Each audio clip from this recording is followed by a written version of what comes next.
Hello, welcome to this video. Thank you so much for tuning in, sharing in this now moment with myself and with one another. If you haven't seen these videos before, welcome back. If you have, my intention is unity and oneness. I want to just go into a little flow with the guides. First, I want to just do a little bit of an energetic update on what I've been seeing, feeling, experiencing in the field, and also in session. And I always like to do that if there's a lot of common denominators to come back in and share it with you guys, because it's usually relevant for more than just one person, especially if I've met 3 or 4 people that have had similar coincidences, right, in their healing journeys. And so, yes, I am an energetic healer, meaning I just help people integrate the energy that's in their field already. So I also tune in, I channel my higher guidance team, which means I just drop into my heart, expand my field of awareness, and tune into that higher level of consciousness that we all have access to. And I just bring that forward in my own flair or flavor or style of presentation. And boy, I could go into so many different layers just after kind of stating that. So what I've been noticing is, first of all, let's back up. Going into our hearts right now, dropping into our bodies. How do you feel right now? I know it's been a crunchy week for a lot of people. I can hear people going, yeah, it's been a crunchy couple of years. And so it continues. I always say to be continued, right? I do feel that this energy is challenging at times and beautiful at times. It's like we're simultaneously running along these 2 different fields that are parallel. We're experiencing the muck and the mire, and we're experiencing the magic, and it's kind of weaving in and out of each other. And that's can be very challenging at times. I just did a video previous to this, I think it was previous to this, talking about kind of the healing process and what that can look like. Sometimes it can be messier for some of us than others, and it can be messier at different times in our lives than others. If that's something you're going through right now, I would invite you to go back and watch that video. But I will invite you today in this moment, this crunchy energy, getting back to the basics, getting back to our toolbox that many of us have, but we've kind of forgotten about sometimes, is really, really important, because I do not see the energies lightening up anytime soon. There you have it. There's my prediction. And I can make a lot more predictions, but there's plenty of people out there making predictions, so I'm not going to. I've written things down years and years ago that are coming to fruition now, and I realize from my perspective, the guides are like, look, just prepare yourself for anything.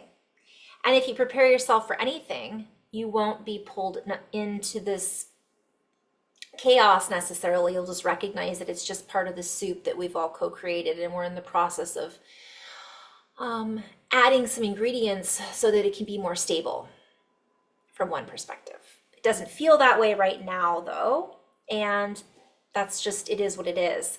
So I'm inviting everybody just to recognize and acknowledge where you're at and honor that. So I had to get out in the sun a little bit, and I feel so much better when I'm in the sun. Got a little sunburned, but I would invite everybody to get your vitamin D. Again, I'm not making medical claims, nor am I making any medical suggestions. This is solely for entertainment purposes, but I have heard that vitamin D can be very beneficial and sometimes light therapy. So there's different light. If you're someplace where it's winter and it's dark a lot, I've had clients that were in places in the world where you only get a few months out of the year that are really warm or have sunlight even. So it's important to do what you need to do to counter that. And this is kind of the point that I think is an ongoing, conversation, which is countermeasure. So we're going to have moments where we feel really heavy. And so it's important for us to counter that with how can we feel really light? Maybe it's more light, literally. We might need more water. I talked about this a lot in my previous videos. I'm not going to go into it too much, but essentially clearing. You can do light brushes on the body. Just brush it off, literally. After you get into a conversation with someone that makes you feel icky or heavy, just go into your own space, ask to clear it, ask for help from your higher guidance team, whatever resonates with you. Maybe it's angels, maybe it's source frequency, maybe it's the Blu-ray, whatever your cup of tea is. I just ask to clear the energy, clear, clear, clear. Sometimes I'll move it over my head down to my feet. That's another tool that I use to clear, humming, breathing it in, exhaling it out. However it works for you. And you might have sounds associated with it. You might be quiet about it. The biggest thing is to recognize what you're feeling. Let me rephrase that. Recognize and acknowledge. I always call it raw, recognize, acknowledge, and acknowledge and recognize that you're feeling something. So it's not that you have to recognize exactly what it is that you're feeling, identify it, label it, compact it, compartmentalize it, dissect it, right? But I'm feeling something. Does this belong to me? I'm not sure. Doesn't feel good. I'm not going to judge it, but I'm recognizing it. By recognizing it doesn't feel good, you're kind of judging it already. Recognizing all of that, acknowledging it, and just giving yourself permission to do that. Because for, I think, a lot of people, and my last video might have been a little bit more for the group of you out there who maybe identify as healers or empaths or energy workers, whatever it might be. When we're clearing that stuck energy from our field, it's just energy. So we don't necessarily have to label it, from my perspective. In some cases we do. When I first started on this healing journey, I wanted to label everything. I wanted to label things as good or bad, shadow, light, etc. And I have steered farther and farther away from that over the past 6-7 years, because it's just energy. And the less I can be attached to labeling something, the easier it is sometimes for me to clear it. Now, we might recognize that we're feeling something, and let's say we can identify it. Sometimes we can recognize where that trigger came from. We might have been triggered because we're watching TV. So acknowledging that the television might be triggering us is important, so that if we're in a place of, I'm hearing excitable, overly excited, agitation, anxiety.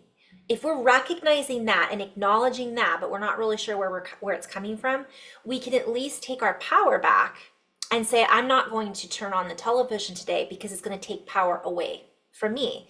It's going to cause me to feel even more anxiety, perhaps. Unless you're going to throw, a movie on. I was going to laugh and say Never Ending Story, but then my friend Jess sent me a meme that showed where my anxiety started as a child, and it was like Never Ending Story. Atreyu. That was traumatic. Watching that movie as a kid. If you don't know what I'm talking about, no worries, I'm playing here, but it really is sometimes about being stupid, watching Dumb and Dumber. Maybe that'll make you feel better. And not necessarily feeling like we have to get so serious about what's going on. Why am I so angry? Why am I so agitated? And then sometimes we look for reasons to support that. This person shouldn't have said that to me. We're not recognizing necessarily, like, we're angry at what we watch on the television, which, okay, rightfully so in many cases, right? It's okay to feel angry with what's going on there. But why do we have to turn it on in the first place? We have the power to say, you know what, not today, right? Maybe later on, if you want to know what's going on, you put on that clicker and that projector that's telling you what to watch. Sometimes we think, well, I have a choice. I'm choosing to watch this. Absolutely, you're making that choice. But once you turn on a channel on, technically they're telling you what to watch because that's the only thing that's available on that channel. So we think we have a choice, but we don't realize that sometimes we're being molded into a particular tunnel vision. So I'm not saying it's bad or good. just recognizing how tender am I feeling today, right? Is today the right day for me to turn on that program that's only going to make me feel worse? Is it just curiosity that's causing me to continue to come back to that? Because what I'm being shown time and time again is it's really important right now that we focus on ourselves. So if we're busy focusing on the stories over and over again, it's only going to continue to betray us because we're putting our hopes into something that isn't, the word I'm hearing is resourceful. So again, it's coming back to our own resourcefulness. I can tell the guides want to come through with some channeling. So I'm going to come into that in just a moment. The other aspect was, again, getting back to our tools. So I'm an energy healer, right? By energy healing, again, I think I said this earlier, whatever label we want to give it, I help people to integrate the energy that they have and to access more of the energy that they already have. It's that simple. I'm not changing really, I'm not healing anything. I'm just offering a frequency that allows somebody else to kind of tap into their own higher frequency or a slightly different flavor of that frequency or variation. So we all have those abilities. Some of us just use them in a particular way, in a particular flavor that's different than other people. And so I use it through my voice. I use it through sound, which is coming obviously through my voice. Energy movement of the field that we're all connected in and through. So movement and all kinds of different techniques. So, but for me, I'm working with all of these frequencies and energies. It doesn't mean that it doesn't stick to me sometimes, especially if I am identifying with it, if I'm taking it too seriously, if I'm not giving myself an opportunity to, I'm hearing fill my own cup, right? So we can become depleted by giving our energy here, giving our energy there, giving, and then we don't restore that or fill back up energetically by going out in the sun, by moving our own bodies, by clearing out through water, by changing our diet, whatever it might be, and we can get bogged down. I reference Neverending Story and Labyrinth a lot, the bog of eternal stench. So, which are really just kind of silly 80s child's movies, but I gotta tell you, they were life-changing for me. So recognizing that this stench, bog of eternal stench that's all around us, sometimes we just gotta clear that stench and we just have to wipe it off. Dry brushing can be very helpful. I literally just energetically taking and kind of moving our energy around in our auric field and asking to clear any stuck energy, asking to clear out any frequencies. Tapping can be really helpful. Especially, I'll get back to the throat. Did I say that? So a lot of people right now I've noticed are clearing throat stuff. You might be experiencing dry throat, sore throat, coughing. You might not, but some people, as a collective, there's a lot of people that are kind of going through this right now. Feels like something's stuck in the throat that they can't quite, got a frog in my throat. Sometimes you just need some water, but other times the humming and singing and tapping can be really helpful. So recognizing the tools that we have and acknowledging that can help shift our focus and awareness off of the things that are maybe pulling our energy or off of the things that are maybe not necessary to focus on anymore. For instance, if we've been focused so much on shadow work, talk therapy, talking and talking and talking, that actually isn't necessarily, that can be an overactive throat, like we're just not listening. So it's not just about us being able to speak our truth, it's about being able to hear the truth in others' speech, in the frequency, right?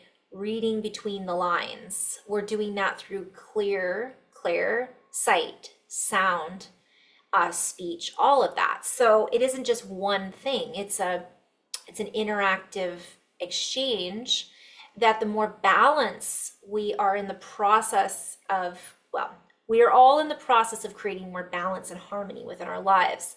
But the more we can find those subtleties and feel into those subtleties, the easier it is to feel when things are distorted, when things aren't in balance. And the more we pick up on those things, so we know when to speak and when not to speak. I'm still learning. So this is something that maybe it's a lifelong learning lesson for myself. Some people are wonderful listeners, but they never speak up. Other people talk too much and never listen. So there is this kind of balance that we're finding between that right now that I think a lot of us are recognizing. A lot of people, especially women, are starting to find their voice. And that can be if you're a female, or let's say you identify with that really female energy. Again, this is not to label anyone in particular, but I'm just going to say, let's just call it a female energy. And let's say for a lot of women, especially, this energy sometimes has been shut down, not because of men necessarily, or not because of one particular reason. It just has. We could say that maybe the person whose voice was shut down chose not to say anything because of fear, because of being afraid of being judged. You know, how many lifetimes have there been accusational, like, you're a witch, whatever you want to call it, that these moments of being in that female energy has caused people to shut down their voice. And that's starting to come back online for a lot of women or men who maybe in previous lifetimes have been women, and they were lifetime after lifetime after lifetime shut down, and now here they are in this lifetime expressing themselves as a male, and they're not sure why they're going through all of this throat feelings, emotions, whatever it might be. And this can be, so it doesn't matter if you're female or male, is what I'm trying to say. There is this across the board awakening of that divine feminine energy. I'm trying to get away from blaming any particular person, place, or thing on why that's happened. Again, I'm called to invite everybody to move out of compartmentalization, labels, and pointing fingers, because we've all been that person. If you want to look at it, since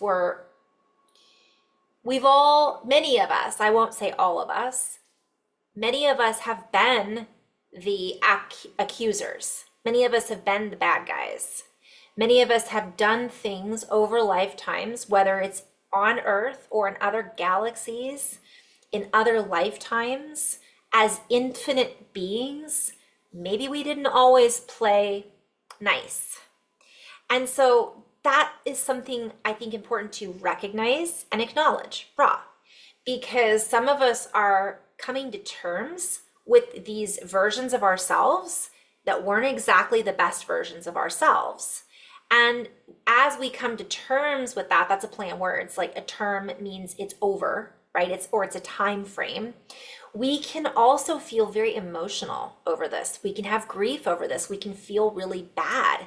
And we're not necessarily sure why we're feeling that way, because we're clearing out lifetimes of mistreatment of others, or clearing out lifetimes of allowing ourselves to be mistreated, whether we're a masculine or feminine energy, or coming back into realignment, essentially, from my perspective.